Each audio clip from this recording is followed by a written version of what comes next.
Produit par Binge Audio. Les couilles sur la table, deuxième partie de l'épisode 74.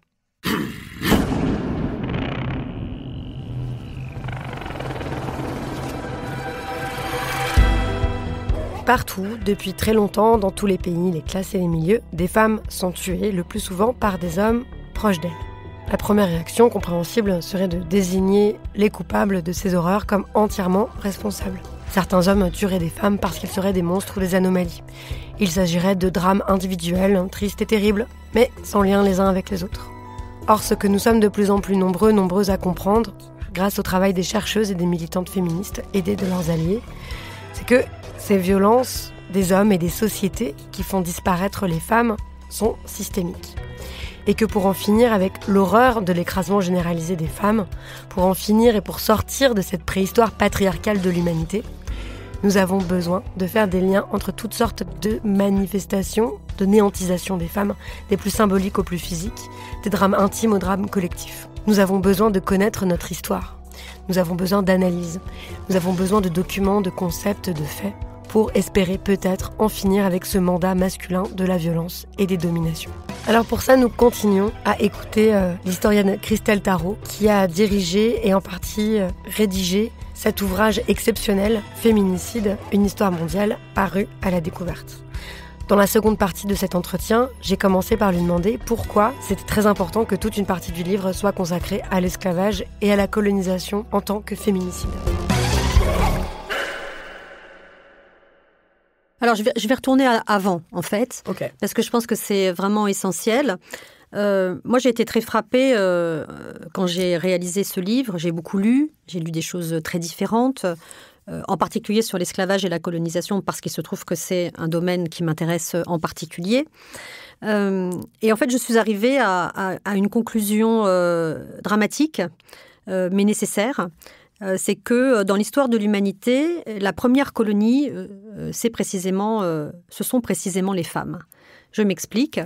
Pourquoi est-ce que les premières colonies sont des femmes ? Parce que les femmes ne sont pas seulement des individus, ce sont aussi des corps et des territoires.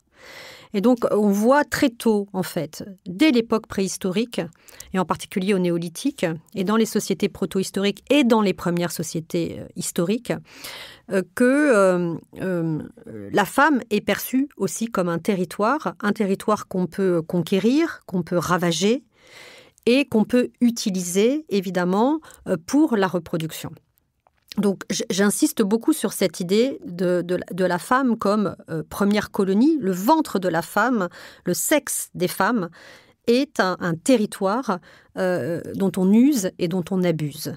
Et ensuite, oserais-je dire, à partir de cette proposition de base, eh bien, on étend les territoires qu'on va conquérir, ravager, domestiquer, etc. Mais en fait, il faut comprendre que la matrice originelle est là, dans le corps des femmes. Et sur ces deux versants qui sont essentiels et qu'on va retrouver dans la partie sur l'esclavage et la colonisation comme féminicide, mais aussi, par exemple, dans la partie sur les féminicides au sein des génocides, c'est que lorsqu'on s'attaque aux femmes, on s'attaque en général aux femmes sexes. Et on le voit bien sûr par les agressions sexuelles, les viols, les mutilations sexuelles, enfin bon, j'en passe et des meilleurs, et aussi à l'aspect reproductif. Et donc, si on revient aux premières sociétés, dans ce que première société humaine, dans ce que Rita Laura Segato appelle des sociétés de patriarcat de basse intensité, qui reposent sur des systèmes qui sont des systèmes duaux, où la masculinité et la féminité est considérée comme deux choses complémentaires, les hommes et les femmes ayant des attributs, des spécificités, des expertises différentes et qui sont globalement respectées, même si, bien sûr, ces deux entités ne sont pas symétriques, pas égalitaires, puisqu'elles sont complémentaires.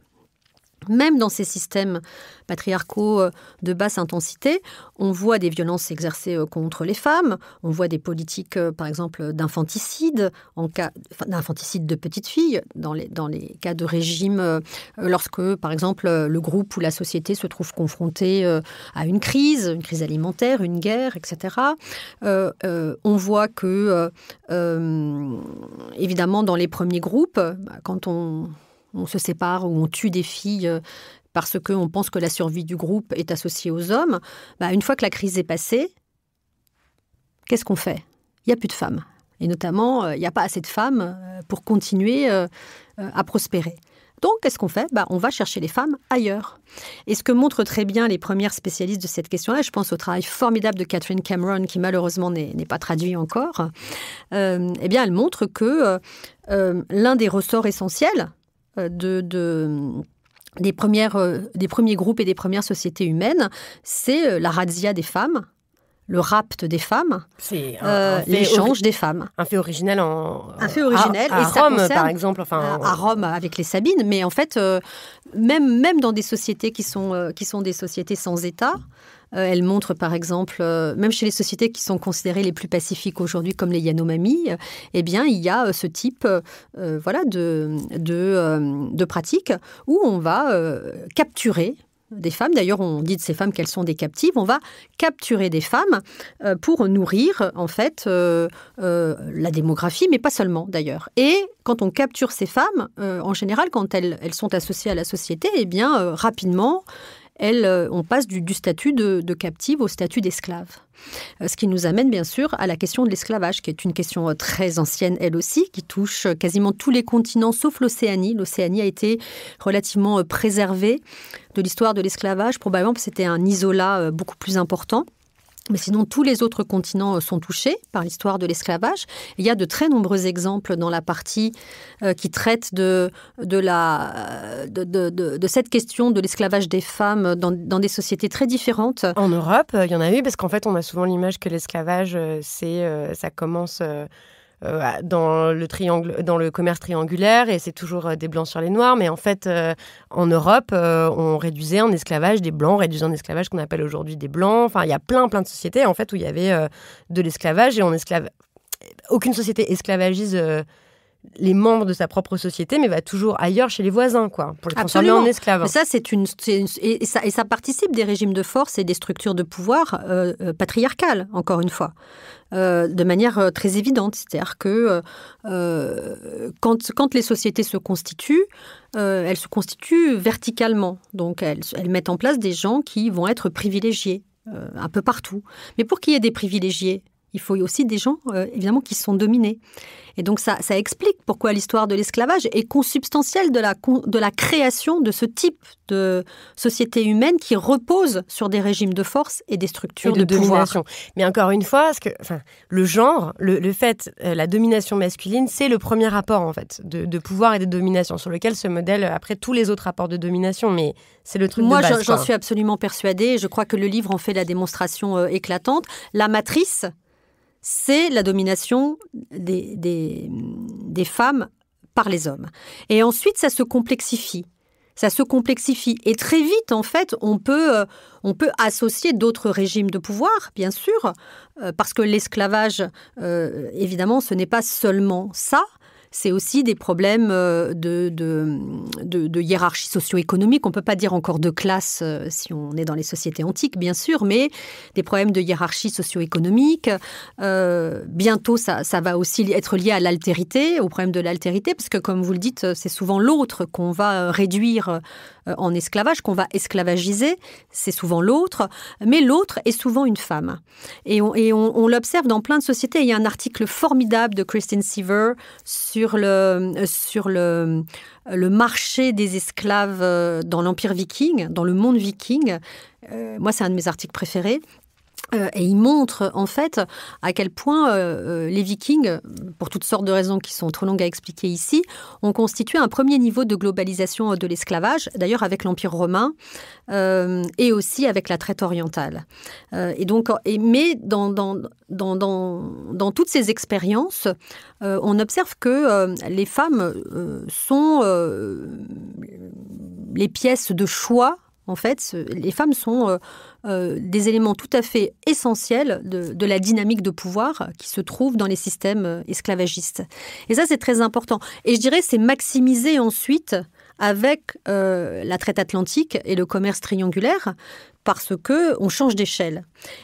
On change d'échelle, premier point, et on va biologiser d'une manière extrêmement forte la figure de l'esclave. C'est-à-dire que avant la traite atlantique, il y avait des esclaves partout, des esclaves de toutes les couleurs. Mais avec la traite atlantique et le commerce triangulaire, l'esclave, la figure de l'esclave va être associée à la couleur noire de manière systématique.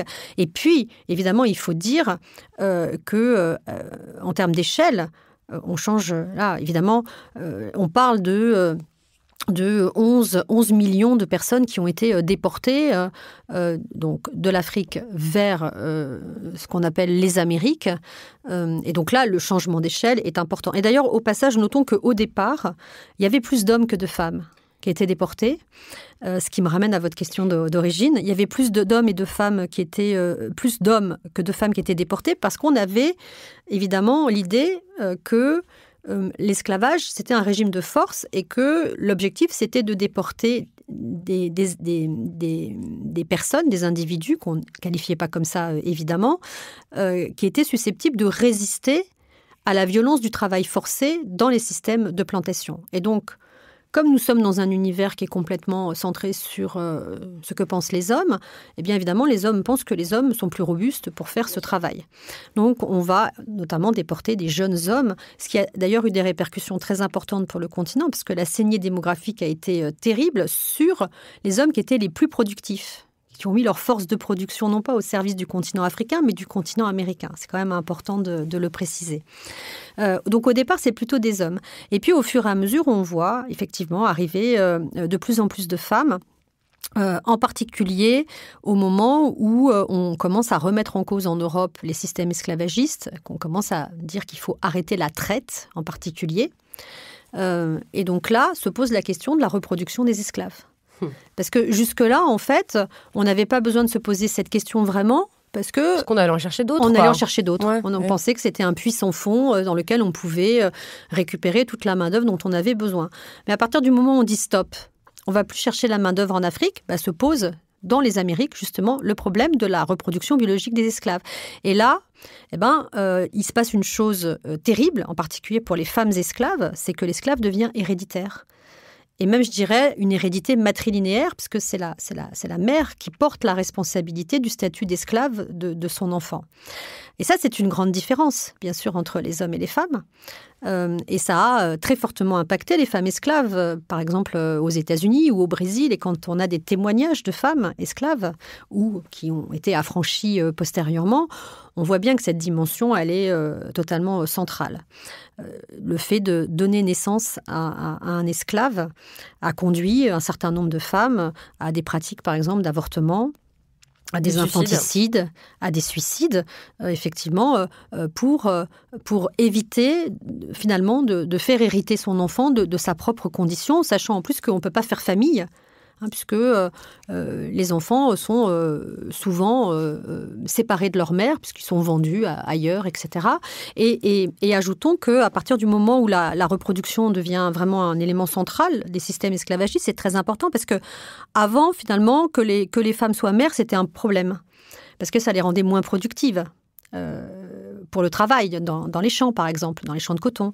Mais après, quand la reproduction de l'esclave in situ et biologique est importante, voire fondamentale, on encourage les femmes à avoir beaucoup d'enfants.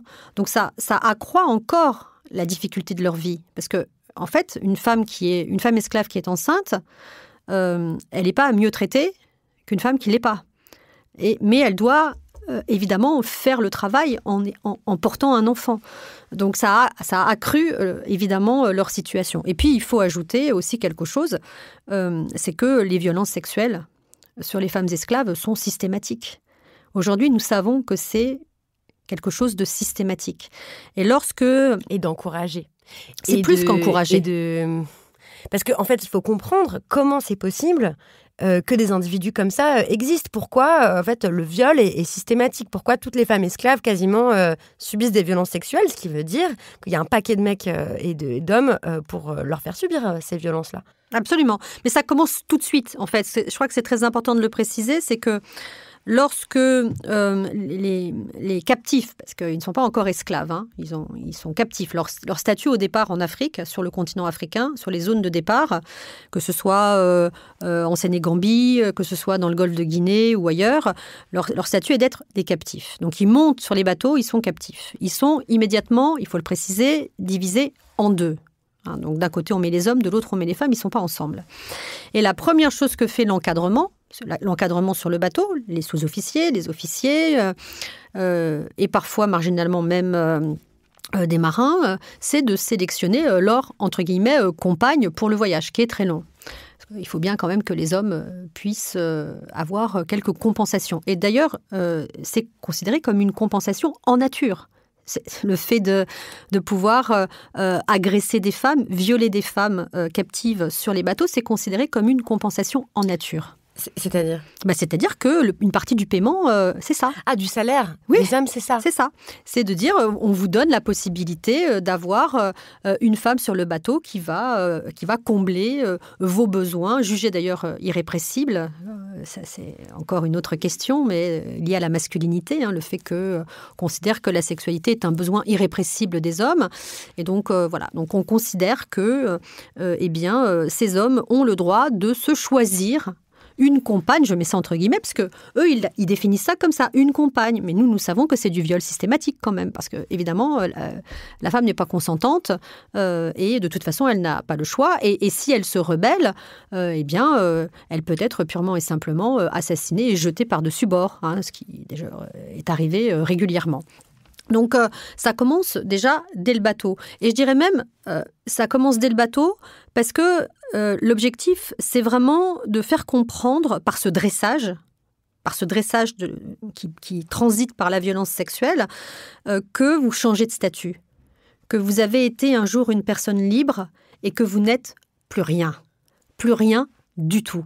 Et donc, je dirais que la violence sexuelle qui commence dès le bateau, ça participe de la fabrique de l'esclave. Mais c'est une manière de préparer cette personne qui était une personne qui vivait dans un endroit, qui avait des parents, une culture, une langue, une histoire, à ne plus rien être, à être considérée comme une chose. Et la chosification, l'un des dispositifs qui permet la chosification, c'est la violence sexuelle. Et la violence sexuelle touche très majoritairement des femmes. Quand les hommes sont touchés, ça peut arriver, c'est marginal, ça arrive. C'est un dispositif de pouvoir qui vise à casser les identités viriles, à empêcher justement les hommes esclaves d'être des pères de famille, d'être des pater familias, et de casser même l'idée de famille, en fait, telle qu'elle est constituée en Europe, c'est-à-dire autour d'un père de famille qui est dominant et qui dirige une cellule familiale. Et donc, la violence sexuelle peut aussi être une punition, bien sûr, mais c'est assez marginal, en fait. C'est vraiment... Dans le contexte esclavagiste. Dans le contexte esclavagiste. Et donc, globalement, et ça participe totalement du féminicide, les violences sexuelles sont les violences sexuelles, mais aussi les violences reproductives, parce qu'il faut dire ça, c'est des violences reproductives. Hein. C'est-à-dire forcer quelqu'un à avoir beaucoup d'enfants. Forcer une femme à avoir beaucoup d'enfants, c'est en sachant que ces enfants, en plus, ne sont pas ses enfants, parce qu'ils ne lui appartiennent pas, puisque les esclaves sont des biens meubles. Hein, des propriétaires d'esclaves. Vous avez inclus d'ailleurs un extrait d'un roman incroyable qui est Moi, Tituba sorcière, qui parle de ça, de... Maryse Condé, elle montre bien que Tituba, elle est le produit d'un viol. Et que ce viol, il a été fait non pas dans une plantation esclavagiste, mais sur le bateau même qui l'a conduit, en fait, de la Jamaïque à l'endroit où elle va. Elle se retrouve, Tituba sorcière, elle se retrouve au Massachusetts, puisqu'elle fait partie des fameuses sorcières de Salem. Mais elle part de Jamaïque.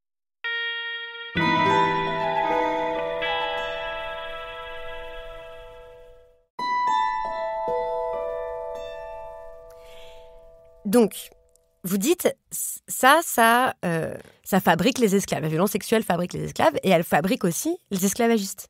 Elle constitue, en fait, de la même façon que la violence sexuelle, si je vous ai bien lu, si je comprends bien, la violence sexuelle systématique qu'on observe dans tout le système esclavagiste et dans les colonies, dans tous les empires coloniaux, il y a des violences sexuelles, elles sont comme partout, il y a des violences sexuelles, mais ça sert à constituer des objets colonisés, quoi, en soumettant, en fait, en écrasant, en les anéantissant les femmes, mais aussi à fabriquer des colons.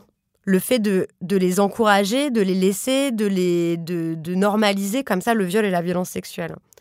Parce que ce que je cherche toujours à comprendre, c'est quoi cette masculinité ? C'est quoi cette virilité ? Est-ce que, puisqu'en fait, on est d'accord que la sexualité n'est pas un besoin irrépressible, donc qu'est-ce qui fait qu'il y a tant d'hommes qui vont commettre des viols et des horreurs pareilles, en fait ? La colonisation, c'est un régime de force. C'est un régime de force. Je parle beaucoup de régime de force, mais c'est un nouveau régime de force. C'est un revival de régimes de force qui sont très anciens, dont nous avons déjà parlé.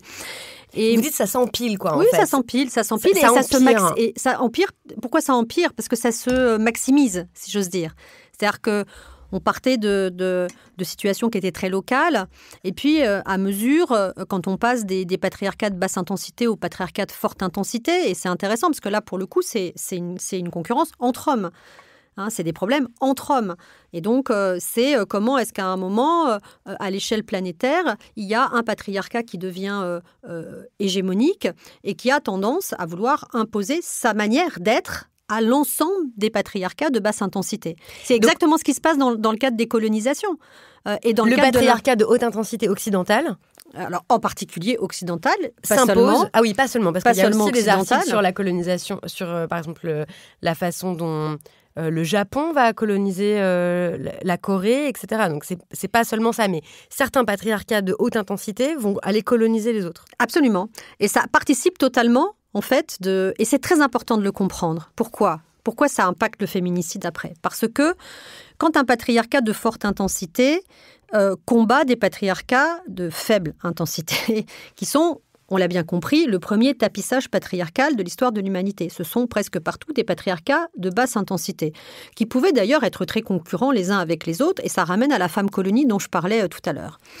Mais lorsqu'à un moment dans l'histoire humaine, il y a un patriarcat de forte intensité qui émerge.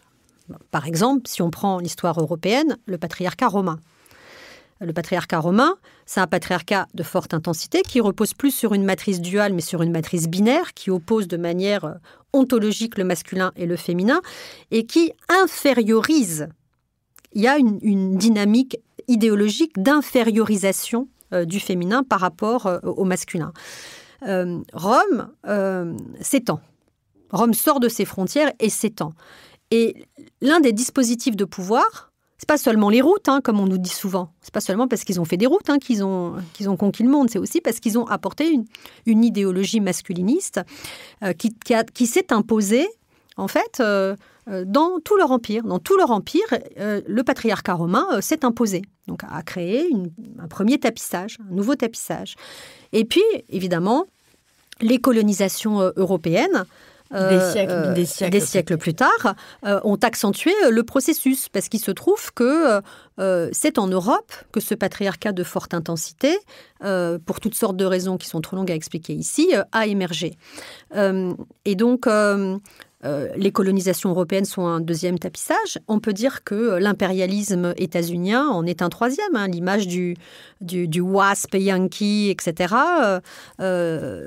forme un nouveau patriarcat de forte intensité. On le voit constamment en lutte d'ailleurs avec des patriarcats de basse intensité. Mais pourquoi est-ce que ça impacte le féminicide ? Et ça, c'est ce que montre très bien l'article sur la Palestine.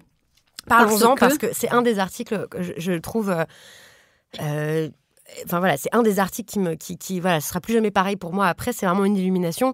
Je vais tenter de le résumer très, très brièvement, mais ces deux chercheuses palestiniennes s'interrogent sur les crimes d'honneur, ce qu'on appelle les crimes d'honneur, c'est-à-dire des femmes qui sont tuées par des membres de leur famille, leurs frères, leurs pères, leurs cousins, leurs oncles, tout ça, dans les territoires...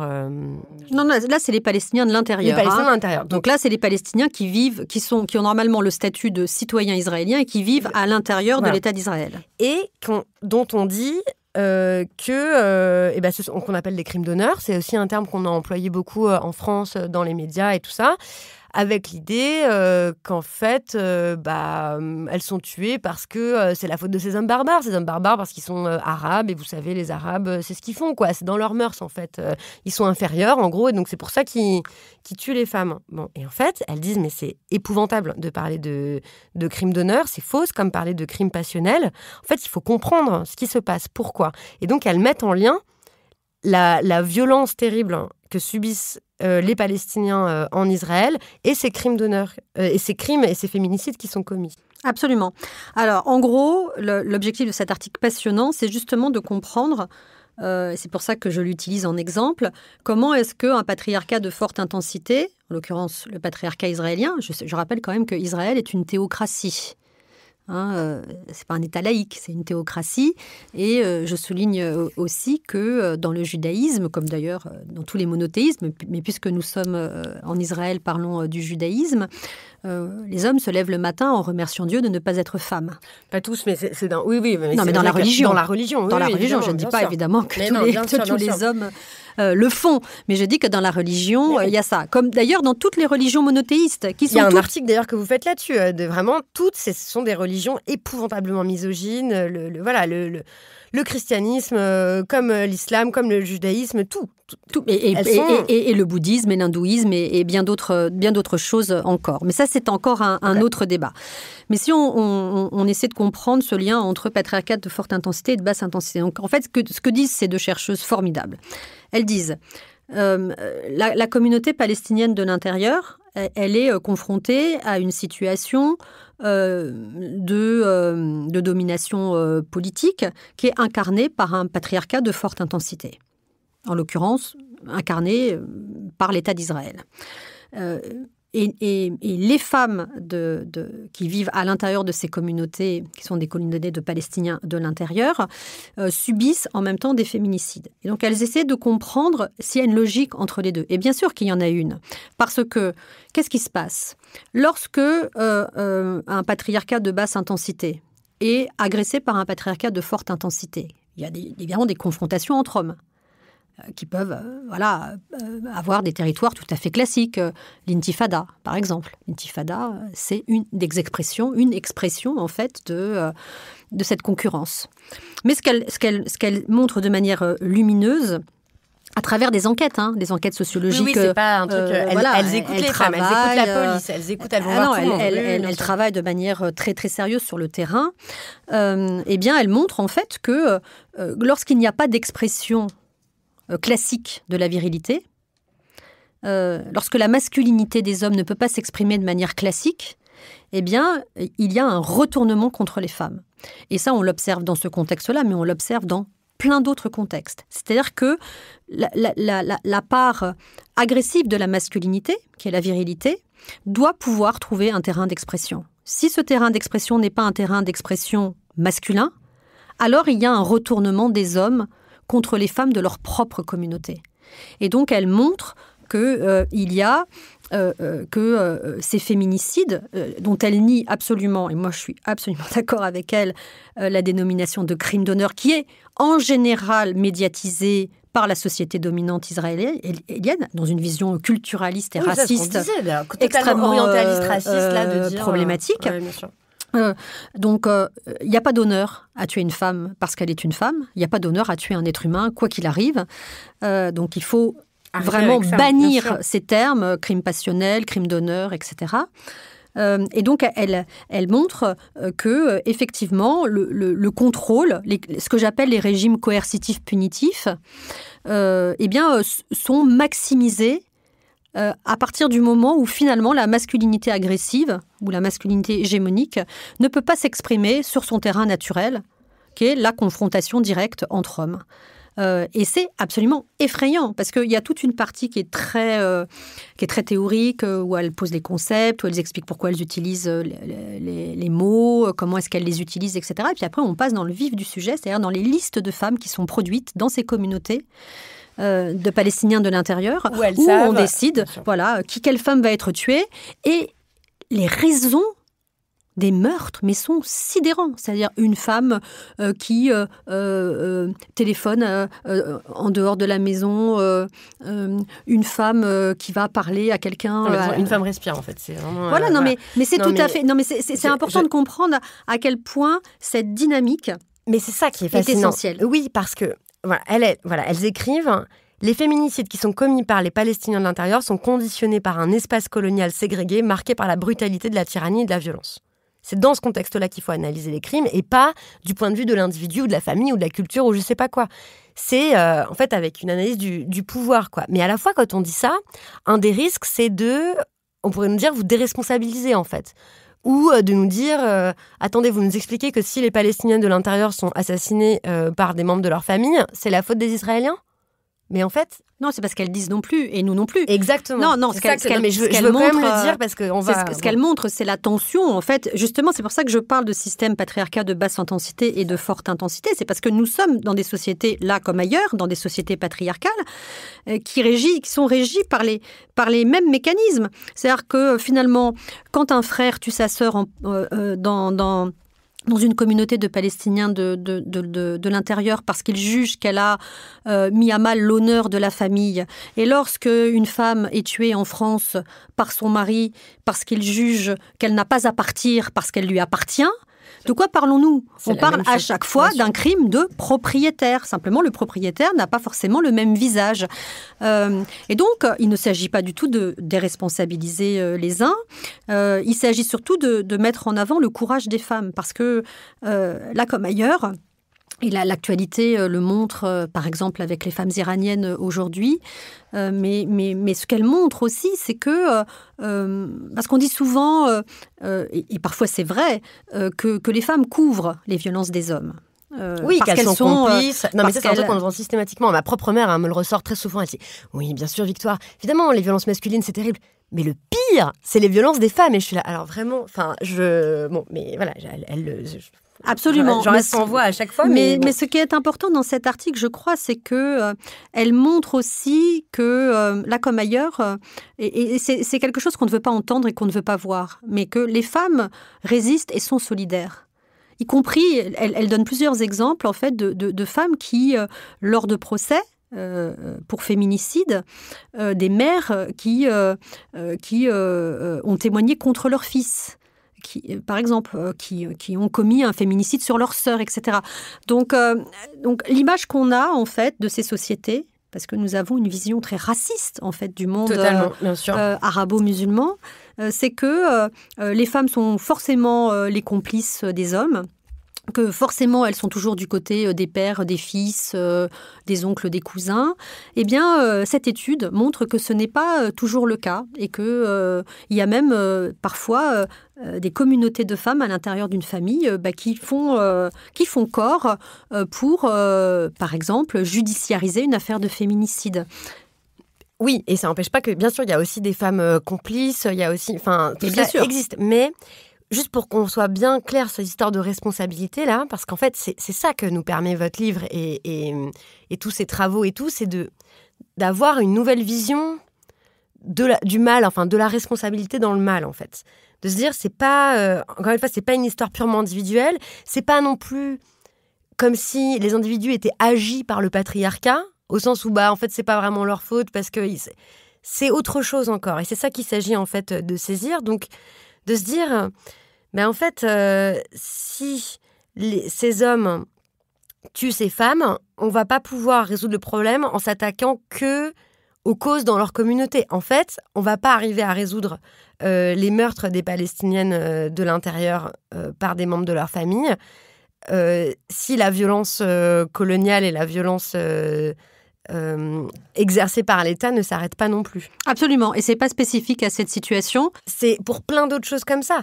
En fait, tous les articles, toutes les situations là qu'on voit. Oui, c'est pour ça que c'est très important de parler de continuum féminicidaire. On revient au début de notre conversation et d'affronter le fait que le féminicide n'est pas seulement ce qu'on nous présente souvent en France et en Europe aujourd'hui, un meurtre individuel qui est commis contre une femme parce qu'elle est une femme par un partenaire intime. C'est très réducteur, ça dépolitise en fait ce qui constitue le système d'écrasement des femmes que je voulais exemplifier dans ce livre, dans la très longue durée mais dans une densité géographique très importante. Et encore une fois, c'est pour ça que je parle de nécessité d'une révolution totale, parce que le crime est total. Donc la révolution ne peut être que totale, et elle ne peut être que féministe, parce que le féminisme, c'est une théorie politique globale qui a les outils, en fait, pour proposer une alternative. Et cette alternative, elle est absolument essentielle aujourd'hui, parce que nous sommes confrontés à deux crises essentielles pour notre survie, qui est en même temps la crise écologique, l'écocide, en même temps, la crise féminicidaire, les relations d'écrasement entre les hommes et les femmes, des femmes par les hommes. Et ces deux crises sont liées. Écocide et féminicide sont structurellement liés. Donc on ne peut pas régler l'une sans régler l'autre. D'ailleurs, comme je l'ai dit, le territoire des femmes, la première colonie, c'est les femmes en tant que territoire. Donc on ne peut pas régler les deux choses ensemble. Et donc on est confronté... Séparément, donc on est obligé en fait de les régler ensemble. Si on veut régler l'une et l'autre, la catastrophe écologique, on est obligé d'en passer par l'abolition du patriarcat, le renversement du patriarcat, enfin je ne sais pas comment on l'appelle, la révolution totale féministe, écoféministe. Il me semble que la destruction totale du patriarcat est un bon postulat de base, mais il faut comprendre qu'il faut s'attaquer à des chantiers qui sont extrêmement diversifiés et qui sont exemplifiés dans le livre. Donc des plus évidents, lutter contre les violences brutes et brutales, ça c'est la base, bien sûr, puisque c'est celle qu'on voit le plus, mais il y a toute une kyrielle de choses qu'il faut changer. Moi, je suis très attachée en tant qu'historienne, par exemple, au fait qu'il faut qu'on réécrive totalement l'histoire de notre humanité commune. Bien sûr, en remettant l'Europe à sa place, c'est-à-dire à une place qui est beaucoup moins importante que celle que l'histoire générale qui est véhiculée, en particulier par les grandes universités occidentales, donne, évidemment de l'histoire commune. Mais une histoire à part égale, pour moi, c'est aussi une histoire qui remet les femmes dans l'histoire, parce que le crime de féminicide est aussi symbolique. Il est aussi dans la langue. Moi, je me refuse totalement, par exemple, aujourd'hui, à accepter cette règle grammaticale qui consiste à dire que le féminin l'emporte toujours... Que le masculin l'emporte toujours sur le féminin. Excusez-moi, c'est un lapsus révélateur. Que le masculin l'emporte toujours sur le féminin, et qu'on ne me dise pas que que ce n'est pas grave, que ça n'a pas d'impact. C'est symbolique, parce que c'est pas... Bien sûr. D'abord, premièrement, on n'a jamais vraiment fait d'études d'impact. Donc déjà, on ne peut pas mesurer l'impact. On n'a jamais fait d'études sur le long terme pour savoir, sur plusieurs générations de petites filles et de petits garçons, à qui on dit le masculin l'emporte toujours sur le féminin, qu'est-ce que ça produit concrètement dans la société après, sur la petite fille, sur sa capacité à être quelque chose et sur la capacité du petit garçon à être quelque chose. Pour le percevoir, il faudrait sur la longue durée rabâcher à des enfants le masculin l'emporte toujours sur le féminin et voir ce que ça donne, si ça a un impact.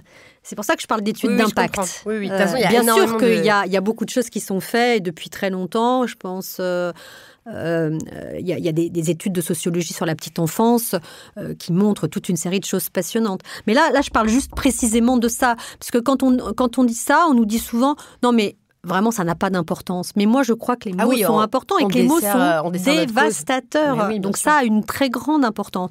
Donc le combat sur la langue, mené notamment par Eliane Viennot, que j'adore vraiment, et qui est présente dans le livre, mais aussi Gaëlle Odéon. Et puis, tout le travail historiographique qui a été commencé en France, notamment avec le travail pionnier de Michel Perrault, avec l'histoire des femmes en Occident, donc, qui est évidemment essentiel, mais qui n'est pas suffisant, bien sûr. Donc on a beaucoup de travail à faire pour que l'histoire qui nous est racontée de notre propre pays, mais de manière plus générale, l'histoire mondiale, soit une histoire à part égale. Et donc ça veut dire réintroduire des femmes et qu'on ne nous dise pas qu'il n'y en a pas, parce qu'il y en a... tout le temps, partout. Il suffit de les chercher. Non, mais évidemment. Donc elles sont là. Bien sûr. Et c'est simplement qu'on a écrit l'histoire sans elles. Et cette histoire sans femmes, c'est un acte idéologique. Donc la communauté des historiens et des historiennes de ce pays a une responsabilité sur ce qui s'est passé. Et donc, chacun doit faire aussi son mea culpa. C'est ça, j'aime bien que vous utilisiez ce mot de responsabilité parce que ça nous enjoint tous et toutes, comme individus, mais aussi comme membres de certains groupes, de groupes professionnels, de groupes locaux, etc., à se demander c'est quoi notre part dans l'anéantissement du féminin et comment est-ce qu'on fait pour l'annuler, quoi. Donc, justement, et pour réparer ça, en fait, et pour le corriger. Oui. Puisque, en fait, ce que ça veut dire aussi, c'est que même si c'est certains hommes qui tuent des femmes, mais en fait, ils n'en sont pas entièrement et individuellement totalement responsables, en fait. Encore une fois, ça veut dire que nous tous, on porte cette responsabilité-là. Bien sûr, c'est un problème sociétal. C'est pour ça que c'est intéressant d'avoir utilisé la notion de continuum féminicidaire, parce que ça intègre tout ça. C'est quelque chose dont nous sommes comptables collectivement. Et le livre repose beaucoup sur cette notion de responsabilité, de résistance. Moi, je ne voulais pas du tout faire un livre misérabiliste, même si la situation, il faut le dire très nettement, est calamiteuse dans le monde entier. En plus, on n'a pas abordé les parties les plus terribles et éprouvantes du livre, notamment ce qui concerne les génocides. C'est vraiment, le constat. Enfin, c'est vraiment un constat vraiment, mais d'écrasement du féminin, mais à une ampleur qu'on peut même pas imaginer. En fait, c'est sidérant de regarder ça. Mais ce n'est pas un livre, effectivement, ni macabre, ni misérabiliste, ni défaitiste, d'ailleurs. Non, absolument pas. C'est un livre de résistance et c'est un livre aussi de riposte. Parce qu'à chaque fois, dans l'histoire, dans l'histoire du progrès des droits des femmes, à chaque fois qu'il y a une poussée de mouvements qui sont en même temps des mouvements en général intellectuels et politiques, parce que les deux choses sont liées, parce que le savoir, c'est du pouvoir, et inversement. Donc, à chaque fois qu'il y a des poussées comme ça de mouvements qui lient savoir-pouvoir et qui s'engagent dans une relecture de l'histoire qui nous est racontée depuis fort longtemps, il y a une riposte qu'on peut définir comme antiféministe qui est ultra-violente. Et les deux choses sont liées. Et donc là, nous sommes dans un mouvement précisément de poussée, notamment parce qu'on est dans cette ère post-MeToo qui a quand même changé la donne, en particulier parce que ça a permis non pas seulement que les femmes parlent, parce que les femmes, elles parlent depuis toujours, mais qu'on les entende. Et pourquoi est-ce qu'on les entend ? Parce que les femmes se sont emparées des moyens technologiques de la communication dont elles étaient globalement soit exclues, soit périphérisées, leur discours étant en général délégitimé. Donc maintenant, les femmes, elles ont leurs propres médias et donc elles sont capables de produire du contre-discours. Et c'est évidemment hyper important. Et parce qu'il y a de plus en plus d'espaces où nous exprimons clairement notre résistance, évidemment la contre-attaque est importante. Et sur le terrain intellectuel, la contre-attaque est très importante avec des intellectuels de premier plan, par exemple, qui nous assènent que le patriarcat n'existe pas, que la domination masculine, c'est le produit des féministes occidentales qui sont des hystériques, etc. Bon, discours que nous avons bien évidemment... Voire même qu'on le provoque. Enfin, on va pas, vous savez que c'est notre faute. En fait, si on n'était pas aussi pénible, en fait, il n'y aurait pas besoin... Enfin bon... On les connaît, en fait, on les écoute tout le temps, on est avec, on est baigné dedans même, en fait. À tel point que ça nous fait même douter, même les féministes les plus convaincus. Il y a toujours ces instants-là dans la nuit où on doute, en fait. On est un peu... Enfin, bon. Alors moi, je doute jamais. Super. Et ma manière de ne pas douter, en fait, c'est de produire un livre comme ça, qui est une formidable caisse de résonance, mais aussi une démonstration, je pense, absolument implacable, une démonstration qui est, je crois, très articulée par toutes les expertises, parce que bien sûr il y a l'expertise académique et il y a un travail de référence bibliographique, je pense, assez important pour que chaque personne, femme ou homme d'ailleurs, qui veut travailler un peu sur certaines questions, il y a plein de références. Donc il y a l'expertise académique, bien sûr, l'expertise militante qui est si importante. On doit tellement aux militantes, il faut le dire, le redire, parce que sur le terrain concret des violences, ce sont globalement les militantes, les activistes qui sont là. Toutes ces associations absolument incroyables qui font vraiment un travail plus que nécessaire et qui en retirent souvent très peu de bénéfices. Rien du tout, voire voire de l'hostilité, voire de l'agressivité, etc. Bien sûr, l'expertise artistique.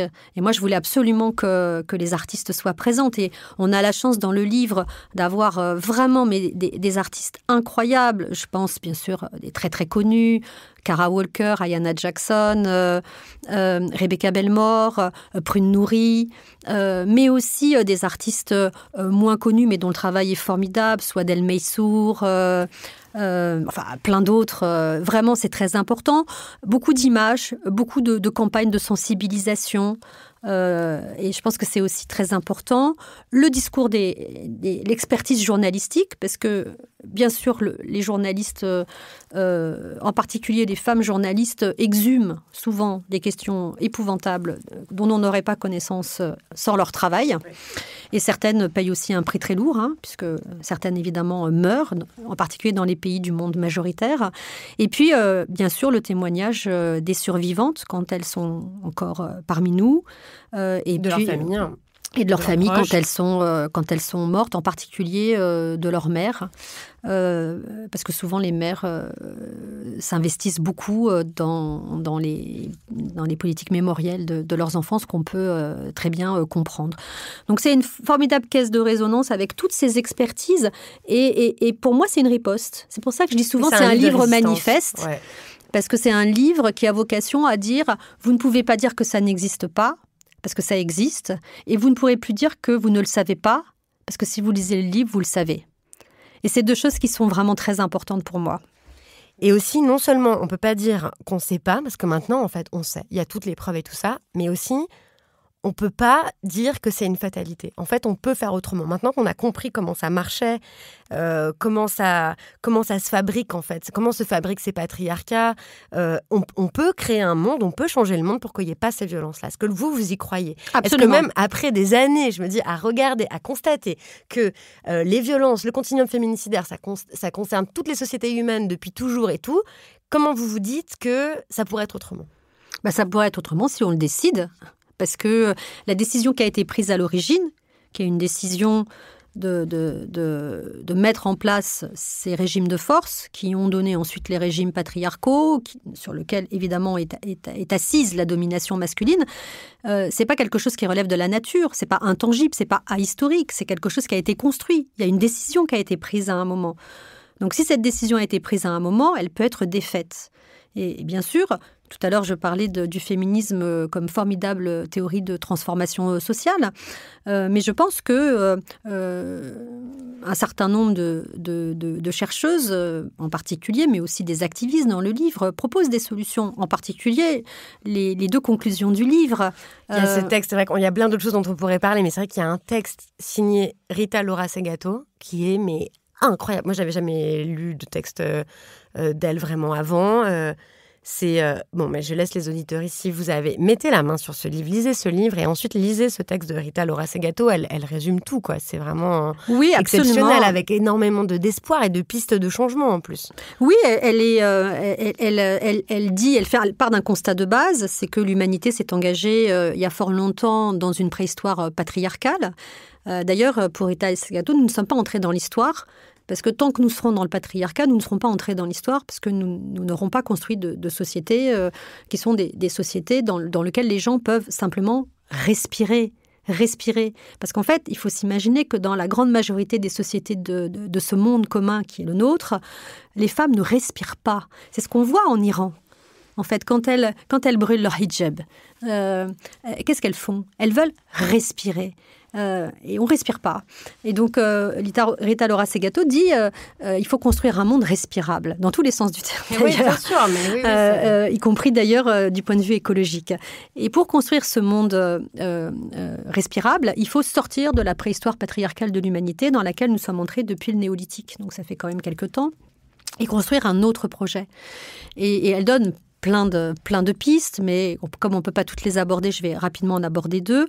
Elle dit d'abord il faudrait que la politique des femmes soit mise en action a des responsabilités très importantes, mais pas du tout de la manière dont les hommes pensent, les systèmes patriarcaux pensent la responsabilité. C'est-à-dire pas du tout de manière verticale, de manière horizontale, pas du tout de manière individuelle, mais de manière collégiale, pas du tout dans des valeurs de prédation, d'agressivité, de violence, de conquête, de guerre, pas dans les régimes martiaux, pas dans les régimes jupitériens, mais au contraire dans le consensus, dans la discussion, dans le partage, dans la bienveillance.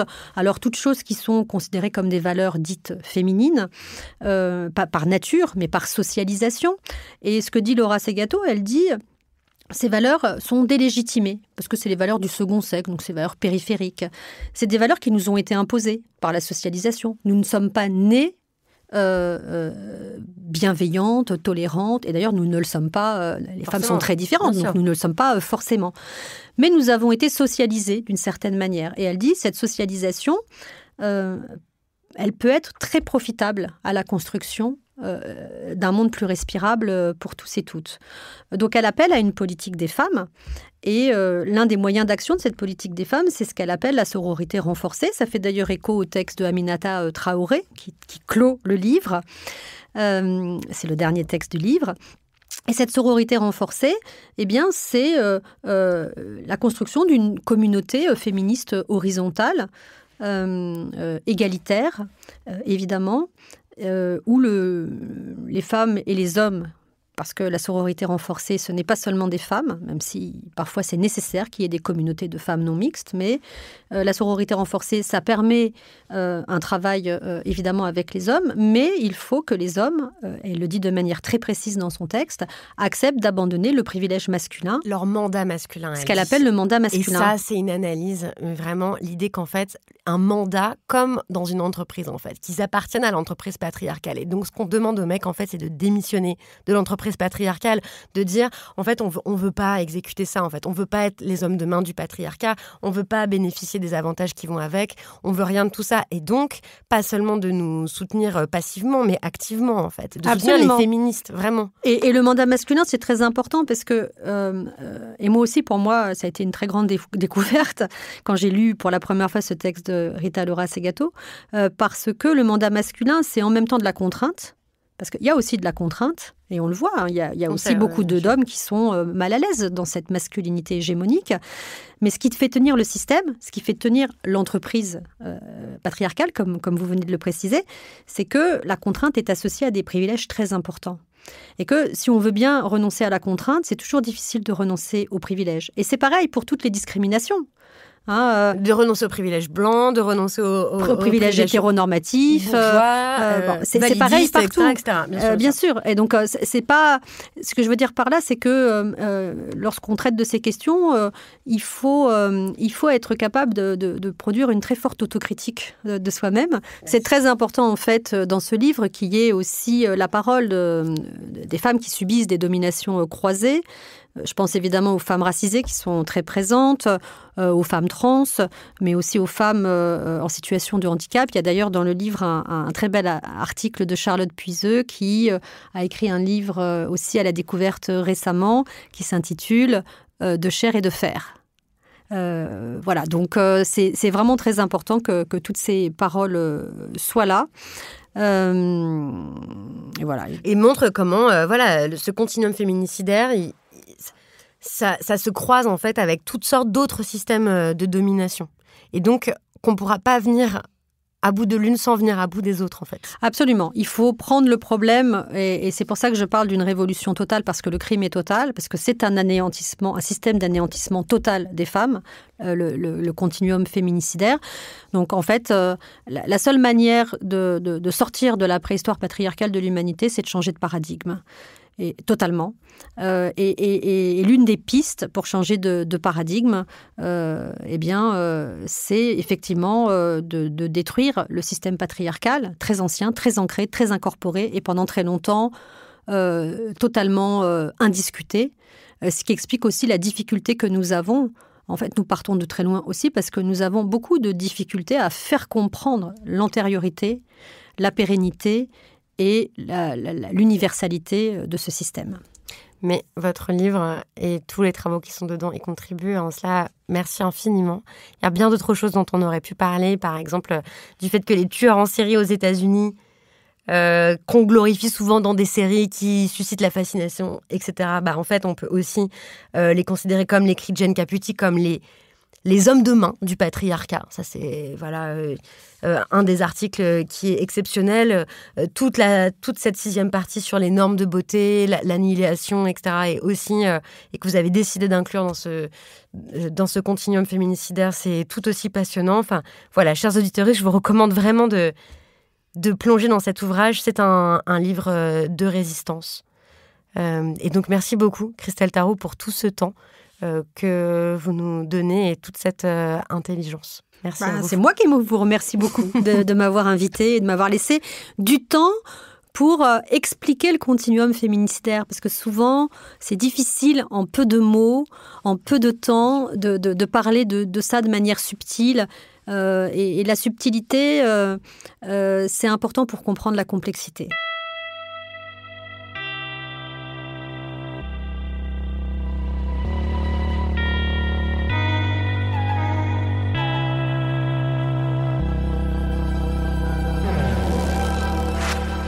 Un immense merci à Christelle Tarot pour son temps, pour sa générosité et pour toute l'intelligence et l'énergie qu'elle a mise dans cet extraordinaire ouvrage collectif. Chers auditeurs, j'espère que ce grand entretien en 2 épisodes vous a passionné autant que moi. Ce n'est qu'une toute petite partie de ce qu'il y a à dire sur le sujet. J'espère que cela vous a ouvert de nouveaux horizons de réflexion, de nouvelles questions et l'envie de vous aussi continuer de résister à cet ordre du monde injuste, l'envie de sortir de cette préhistoire patriarcale de l'humanité. L'ouvrage dont il a été question s'appelle, je le rappelle, Féminicide, une histoire mondiale. Vous pouvez pas le rater en librairie car il est très volumineux et lourd, 3 kilos je dirais. Publié aux éditions La Découverte, il coûte 40 €. C'est un investissement, mais si vous pouvez vous le procurer ou vous le faire offrir, je vous le conseille. Parce que je pense que c'est une somme dont nous avons besoin, à laquelle nous pouvons souvent revenir pour continuer à apprendre notre histoire.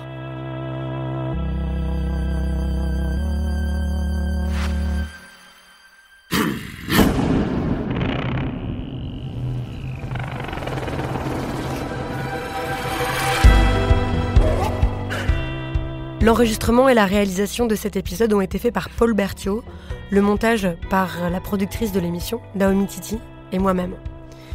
Nous sommes comme toujours très curieuses de vos réactions, alors vous pouvez nous écrire via les réseaux sociaux de l'émission ou bien à l'adresse lescouillessurlatable@binge.audio. Nous vous lisons toujours. Merci pour votre écoute et à bientôt.